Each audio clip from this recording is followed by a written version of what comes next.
Welcome, my dear friends. This is Dr. Padala Tirupati, Assistant Professor, Department of Botany, Microbiology, Food Science, and Crop Production, SRR Government Arts and Science College, Autonomous Karimnagar. My dear friends, రానున్నటువంటి TS set ఎగ్జామినేషన్కి సంబంధించి TG set 2024 ఎగ్జామినేషన్కి సంబంధించి అభ్యర్థులు చాలా మంది, ముఖ్యంగా teacher aptitude తర్వాత ముఖ్యమైనటువంటి topic ఏదైనా ఉందంటే రీసెర్చ్ అప్టిట్యూడ్కి సంబంధించి ఇంపార్టెంట్ ముఖ్యమైనటువంటి మోస్ట్ ఎక్స్పెక్టెడ్ విష్ చేయమని చాలా మంది నన్ను అడిగినటువంటి ఈ టైంలో మనం డెఫినెట్గా మీకోసం ఉపయోగపడేటువంటి ఒక ఇది ఇంపార్టెంట్ మోస్ట్ ఎక్స్పెక్టెడ్ బిట్స్ చేయాలని నేను నిర్ణయించుకోవడం జరిగింది. ఇందులో మనం ఇది రీసెర్చ్ అప్డేట్కు సంబంధించినటువంటి రెండవ వీడియో. ఆల్రెడీ పార్ట్ 1 మనకు రీసెర్చ్ అప్డేట్కు సంబంధించినటువంటి పార్ట్ 1 మనం ఆల్రెడీ చెప్పుకోవడం జరిగింది. ఇది పార్ట్ 2కు సంబంధించినటువంటి మనకు వీడియో. ఇందులో మనం 21 క్వశ్చన్ నుంచి 40 క్వశ్చన్స్ వరకు మనం విశ్లేషణ చేసుకుంటాం. అభ్యర్థులు ముఖ్యంగా గమనించాల్సింది ఏంటంటే రీసెర్చ్ ఆప్టిట్యూడ్ అనేటువంటిది మనకు ప్రత్యేకించి అభ్యర్థుల్లో పరిశోధన అభిరుచి ఎంతవరకు ఉందని మనకు అడుగుతున్నటువంటి ప్రశ్నలు చాలా వరకు క్వశ్చన్స్ అనేటువంటివి గత ప్రశ్న పత్రాలు విశ్లేషించి మనం తయారు చేసుకోవడం జరిగింది. చాలా వరకు క్వశ్చన్స్ అనేటువంటి రిపీట్ అవుతున్నటువంటి సందర్భంలో అలాంటి ఇంపార్టెంట్ క్వశ్చన్స్ మనం చెప్పుకున్నాం. ఇందులో మనం చూస్తున్నాం ఇది మనకు 21 క్వశ్చన్ నుంచి 40 క్వశ్చన్ వరకు ఈ రోజు మనం చెప్పుకుంటాం. సో 21 క్వశ్చన్ చూడండి. What does the term sampling error refers to? అంటే శాంప్లింగ్ ఎర్రర్ అనేటువంటిది ఈ కింది వాటిలో ఏది తెలియజేస్తుందని అడిగాడు. ఇందులో చూడండి, the error caused by using non random samples అంటే ఇది దీనికి కరెక్ట్ ఆన్సరా? The error caused by the difference between the samples and the population, ఇది మనకు శాంప్లింగ్ ఎర్రర్ను చూపిస్తుంది. శాంప్లింగ్ ఎర్రర్ మనకు ఈ శాంప్లింగ్ ఎర్రర్ అనేది కింది వాటిలో ఏది మనకు స్టేట్మెంట్ అనేటువంటిది దాన్ని సూచిస్తుంది అన్నదానికి ఇది కరెక్ట్ ఆన్సర్ ఏమని చెప్తాం. థర్డ్ ఆప్షన్ చూడండి, the error caused by data entry mistakes, the error caused by incorrect hypothesis testing. ఇది మనకు 2014లో జరిగినటువంటి యూజీసీ నెట్కు సంబంధించినటువంటి పేపర్ను మనం వచ్చినటువంటి క్వశ్చన్ ఇక్కడ మనం చూస్తున్నాం. కాబట్టి అభ్యర్థులు గమనించాలి, క్వశ్చన్ అనేటువంటిది డెప్త్ లెంత్ను కూడా బేస్ చేసుకొని మనం ఆన్సర్ చేయాల్సి ఉంటుంది. 22nd క్వశ్చన్ చూడండి, which of the following is the characteristic of quantitative research? అంటే మనకు సంఖ్యాత్మకమైనటువంటి పరిశోధనకు సంబంధించి కింది వాటిలో ఏది తెలియజేస్తుంది అనేది కాదు. సబ్జెక్టివ్ ఇంటర్ప్రిటేషనా, ఎంఫసిస్ ఆన్ న్యూమరికల్ డాటానా, లేదంటే ఫోకస్ ఆన్ అండర్స్టాండింగ్ మీనింగ్సా, యూస్ ఆఫ్ ఓపెన్ ఎండెడ్ కొటేషన్సా? అంటే ఇక్కడ మీరు గమనించినప్పుడు ఇందులో ఎంఫసిస్ ఆన్ న్యూమరికల్ డాటా అంటే క్వాంటిటేటివ్ అనేటువంటిది సంఖ్యను మనకు సూచిస్తుంది. కాబట్టి ఆన్సర్ ఏం పెట్టాలి? ఫోకస్ ఆన్ అండర్స్టాండింగ్ మీనింగా, యూజ్ ఆఫ్ ఓపెన్ ఎండెడ్ క్వశ్చన్సా? అంటే ఇది ముఖ్యంగా క్వాంటిటేటివ్ సంఖ్యాత్మకమైనటువంటి పరిశోధన కాబట్టి సంఖ్య అంటే న్యూమరిక్, కాబట్టి న్యూమరికల్ డాటా అనేటువంటిది మనం సరైన సమాధానంగా మనం తీసుకోవాలి. అంటే క్వాంటిటేటివ్ రీసెర్చ్ యొక్క లక్షణం ఈ కింది వాటిలో ఏదైనా అడిగాడు అంటే emphasis on numerical data is the right answer. Next 23rd question చూడు, the main objective of action research అంటే మనకు చర్యాత్మక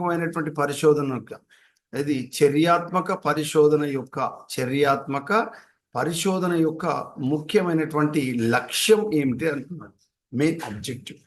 ఇందులో డెవలప్ ఏ థియరీ అంటే ఒక సిద్ధాంతాన్ని రూపొందించడం, సాల్వ్ ఎన్ ఇమ్మీడియట్ ప్రాబ్లం అంటే ఏదేని వచ్చినటువంటి ప్రాబ్లంను తొందరగా మనం సాల్వ్ చేయాలి. నిన్ననే మనం చూసాం ఖమ్మం జిల్లాలో ఒక మున్నేరు వాగు లేదా మున్నేరు అనేటువంటిది ఎక్కువ ప్రవహించడం వల్ల 9 మంది లేదా 11 మంది అందులో చిక్కుకుపోయారు వరదల్లో. దానికి ఇమీడియట్గా సొల్యూషన్ ఏంటి అనేటువంటిది చూపించేది action research. Okay, create a new research method అంటే కొత్త పరిశోధన పద్ధతులు సృష్టించడమా, టెస్ట్ హైపోథెసిస్ పరికల్పన పరీక్షించడమా? అంటే యాక్షన్ రీసెర్చ్ యొక్క లక్ష్యం ఏంటంటే సాల్వ్ అన్ ఇమీడియట్ ప్రాబ్లం అంటే తక్షణంగా ఆ సమస్యకు పరిష్కారం కనుక్కోవడమే యాక్షన్ రీసెర్చ్. సో ఈ ఫ్లడ్స్ కు సంబంధించి మనకు ఆంధ్రప్రదేశ్లో, ఉమ్మడి ఆంధ్రప్రదేశ్లో కానీ, అదేవిధంగా తెలంగాణలో కానీ నిన్నటి వరకు భారీగా వరదలు రావడం వల్ల ఎక్కువ ఇది మనకు లోతట్టు ప్రాంతాలు జలమయమయ్యాయని మనం చదువుకున్నాం. మరి వాటికి తక్షణ సొల్యూషన్ ఏంటి, లేదా అక్కడ ఉండే ప్రజలకు పునరావాస చర్యలు ఏంటి, రిహాబిలిటేషన్ చర్యలు ఏ విధంగా చేపట్టారు, ఇదంతా కూడా యాక్షన్ రీసెర్చ్ కు సంబంధించింది. నెక్స్ట్ 24 చూడండి. Which are the following best describe mixed methods research. అంటే విభిన్నమైనటువంటి లేదా మిశ్రమమైనటువంటి పద్ధతులు, పరిశోధనకు సంబంధించిన మిశ్రమైన పద్ధతులు కింది వాటిలో ఏది అని అన్నాడు. అంటే ఓన్లీ క్వాంటిటేటివ్ డాటానా అంటే అది మిక్స్డ్ ఎట్లా అవుతుంది? కాదు. ఓన్లీ క్వాలిటేటివ్ డాటానా అంటే గుణాత్మకమైనటువంటి పరిశోధన, అది దత్తాంశమా, సంఖ్యాత్మకమైనటువంటి దత్తామా, avoiding the use of hypothesis, పరికల్పన లేకుండా చేయడమా అంటే కాదు. కాబట్టి సరైన సమాధానం ఏది? Combining quantitative along with qualitative data collection. అంటే సంఖ్యాత్మక దత్తాంశాలే కాకుండా గుణాత్మకమైనటువంటి దత్తాంశాలు రెండింటిని కలిపి సేకరించడం అనేటువంటిది మిక్స్డ్ మెథడ్ ఆఫ్ రీసెర్చ్ అవుతుంది. 25th క్వశ్చన్ చూడండి. Which of the following is not a measure of central tendency. అంటే మనకు కేంద్రీయ మానాలకు సంబంధించి లేదా కేంద్రీయ దత్తాంశాలకు సంబంధించి ఇది కొలిచేటువంటి ఈ కింది వాటిలో ఏది కానిది అని అడిగాడు. అంటే 4 ఆప్షన్లు ఒకటి కాదు, మిగతా 3 ఈ కేంద్ర మాపనాలను కొలిచేది అన్నాడు. మీన్ అవుతుందా, మీడియన్ అవుతుందా, మోడ్ అవుతుందా? గుర్తుపెట్టుకోండి, సెంట్రల్ టెండెన్సీని కొలిచేటువంటివి 3: mean, median, mode. Mean, median, mode. అంటే మనకు దీన్ని మనం ఏమంటామంటే అది మనం మీడియన్ అంకమధ్యమం, మధ్యగతము, బాహులకం అంటాం. తెలుగులో మనం ఏమంటామంటే అంకమధ్యమం, మధ్యగతం, అదేవిధంగా మోడ్ అంటే బాహులకం. ఇవి దేని తెలియజేస్తే మెజర్మెంట్ ఆఫ్ సెంట్రల్ టెండెన్సీ. ఓకేనా? కేంద్రీయ ఇది మానాలను, కొలమానాలు కొలిచేటువంటి సాధనాలు కింది వాటిలో ఏమంటే మీన్, మీడియన్, మోడ్. కానీ అడిగిన ప్రశ్న ఏంటిది? నాట్ అన్నాడు, కానిది అన్నాడు. కానిది ఏంటిదంటే స్టాండర్డ్ డీవియేషన్. సో ఈ స్టాండర్డ్ డీవియేషన్ అనేటువంటిది సెంట్రల్ టెండెన్సీకి సంబంధం లేనిది. నెక్స్ట్ 26 చూడండి. విచ్ రీసెర్చ్ పారాడైమ్ అంటే ఏంటిదంటే మనం ఒకటి అనుకుంటాం లేదా ఒక దాని మీద మనకు వచ్చినటువంటి భావన based on the belief that reality in socially constructed అని అడిగాడు. ఈ కిందిలో రీసెర్చ్ కి సంబంధించినటువంటి paradigm based on the belief that reality is social constructed అన్నాడు. మరి ఇది పాజిటివిజం అవుతుందా, అదేవిధంగా కన్స్ట్రక్టివిజం అవుతుందా, ప్రాగ్మాటిజం అవుతుందా, రియలిజం అవుతుందా?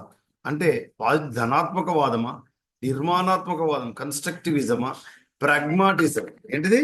ప్రాగ్మాటిజం. ఈ ప్రాగ్మాటిజంను మనం ఏమంటామంటే ఈ ప్రాగ్మాటిజం అంటామా లేదా రియలిజం, వాస్తవికవాదం అంటామా? అంటే answer constructivism is the right answer. 26. Next 27 చూడండి. The process of reviewing the relevant literature in research is done to.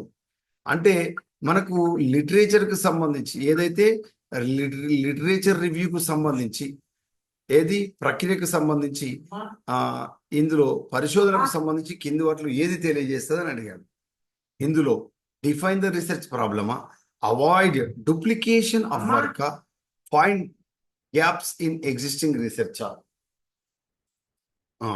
అంటే ఈ కింది వాటిలో ఏది అంటే గుర్తుపెట్టుకోండి, answer all the above is the right answer. అంటే ప్రాబ్లంను మనం నిర్వచించాలి, డూప్లికేట్ వర్క్ను రానివ్వకూడదు, అంటే చేసిన పనిని మళ్ళీ లేదా ఇతరులు చేసినటువంటి పనిని మనం కొనసాగించకూడదు. Find gaps in existing research, ఇప్పుడు చేస్తున్నటువంటి పరిశోధనలో ఏదైనా గ్యాప్స్ ఉన్నాయా, లోపాలు ఉన్నాయా, లేదా అలాంటి వాటిని ఏ విధంగా కనుక్కొనడం అనేటువంటిది ఇక్కడ మనకు రివ్యూయింగ్ ద రిలవెంట్ లిటరేచర్ అనేటువంటిది మనకు తెలియజేయడం అనేటువంటి జరుగుతుంది. నెక్స్ట్, ద టర్మ్ రిలయబిలిటీ ఈ research refers to.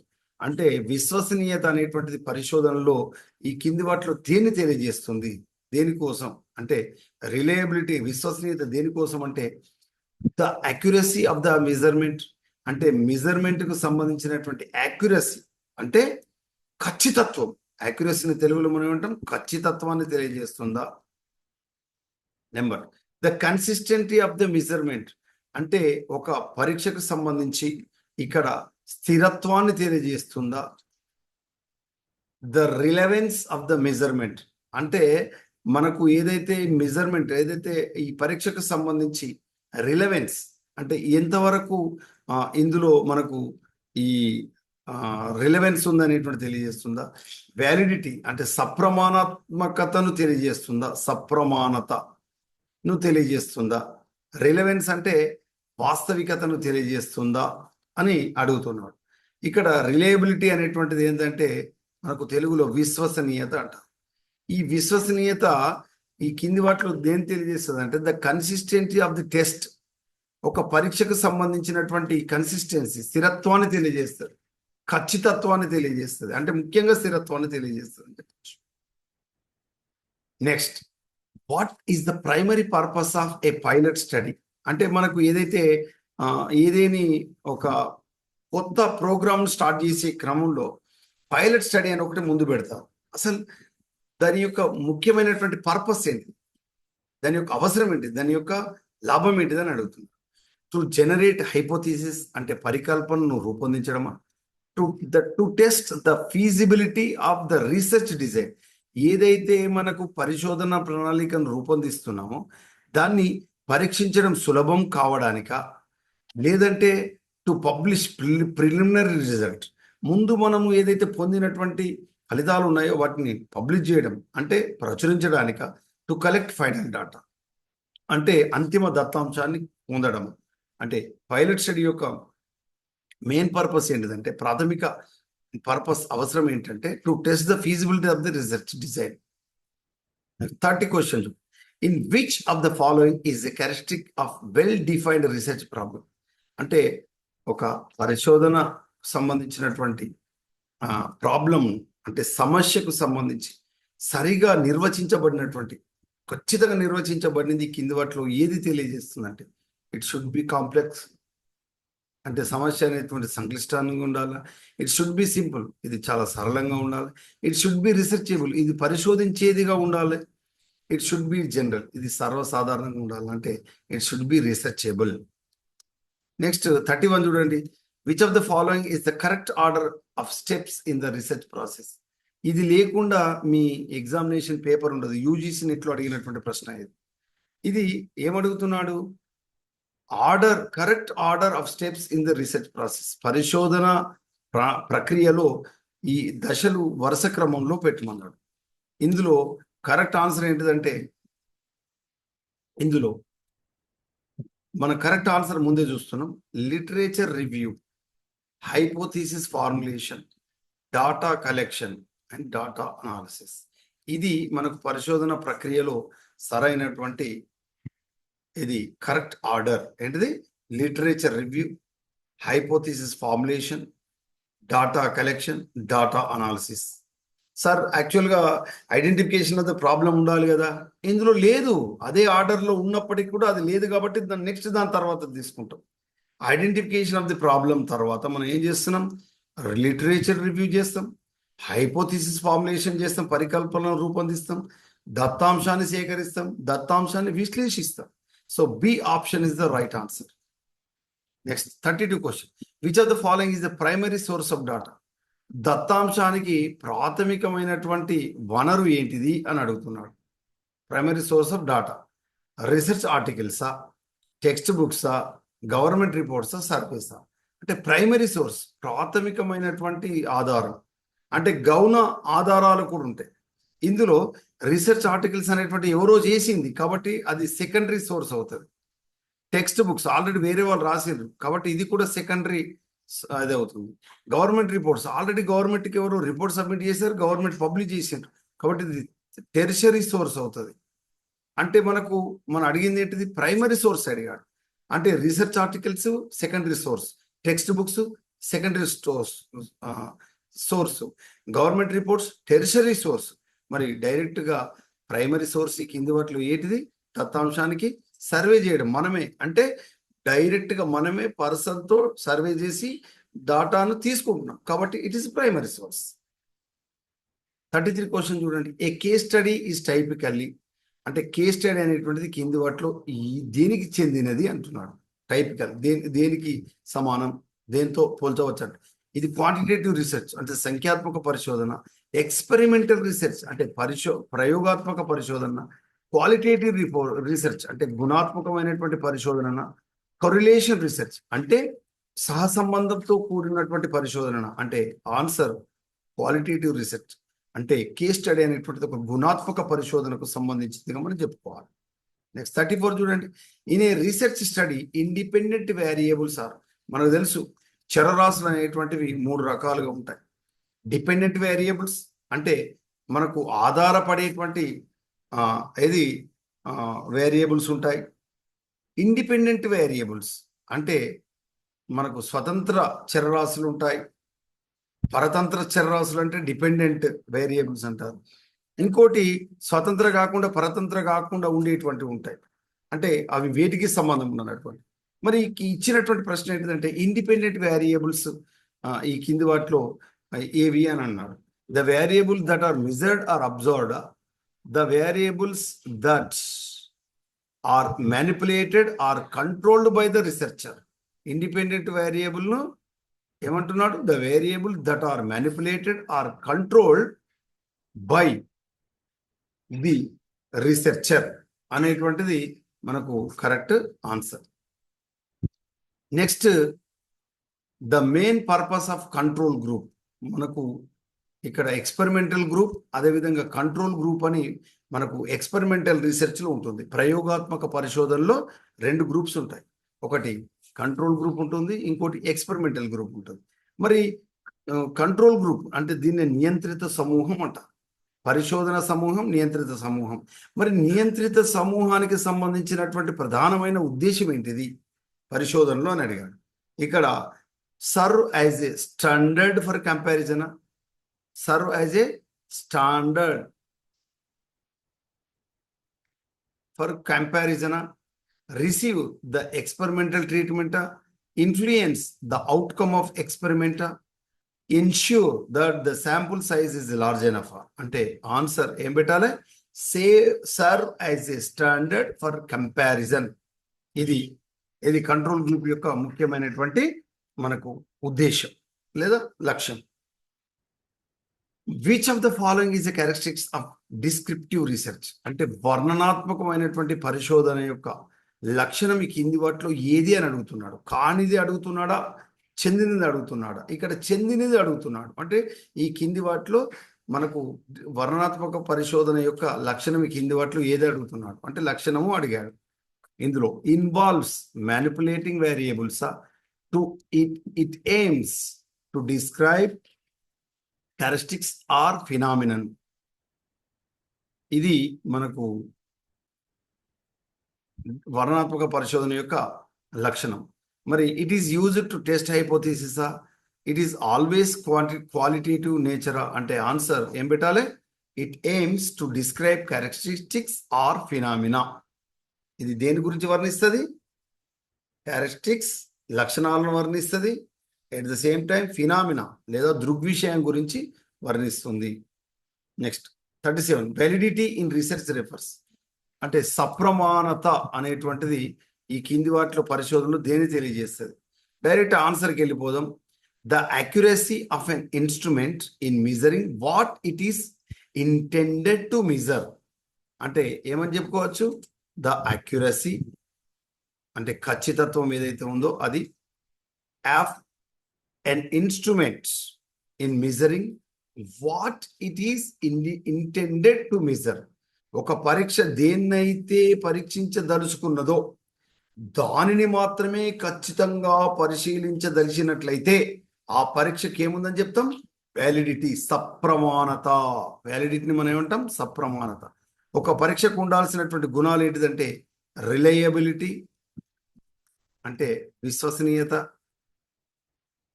Reliability, validity అంటే సప్రమాణత అంటే ఇప్పుడు అడిగిన ప్రశ్న.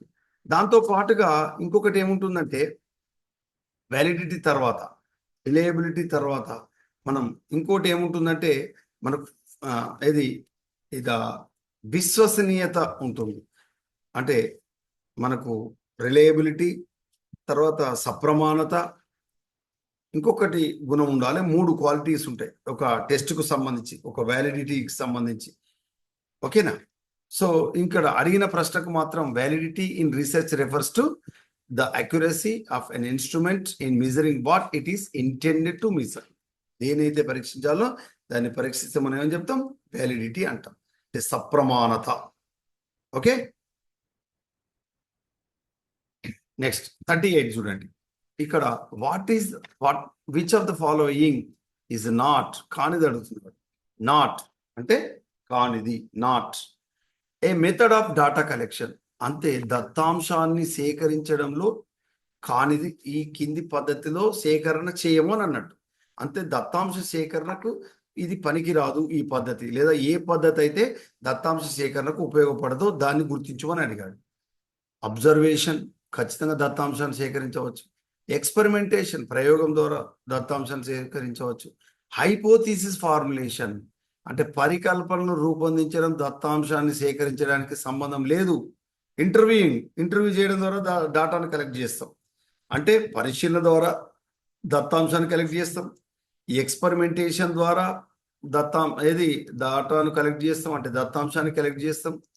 At the same time interviewing అంటే మనం ప్రశ్నించడం ద్వారా, పరిపృచ్ఛ ద్వారా, కౌన్సిలింగ్ ద్వారా, ఇంటర్వ్యూ ద్వారా మనం డాటా కలెక్ట్ చేస్తాం.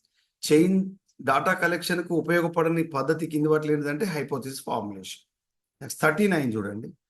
The term literature review in research refers to, అంటే మనకి ఏదైతే ఈ లిటరేచర్, ఏదైతే మనకు సాహిత్యానికి సంబంధించినటువంటి రివ్యూ, విమర్శ చేయడం లేదా రివ్యూ చేయడం, లిటరేచర్ రివ్యూకు సంబంధించి ఈ కింది వాటిలో ఇది దేన్ని తెలియజేస్తుంది అంటే డైరెక్ట్గా ఆన్సర్కి వెళ్ళిపోదాం.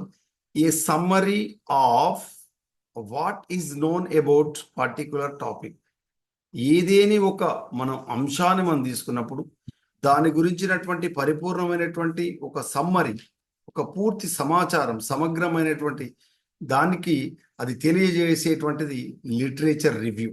అంటే ఒక ప్రాజెక్ట్ చేస్తున్నప్పుడు కానీ, ఒక థీసిస్ సబ్మిట్ చేసే క్రమంలో కానీ, ఒక మనకు డిజర్టేషన్ చేసేటువంటి క్రమంలో కానీ, ఒక రిపోర్ట్ తయారు చేసే క్రమంలో కానీ లిటరేచర్ రివ్యూ అనేటువంటిది డెఫినెట్గా ఉండాలి.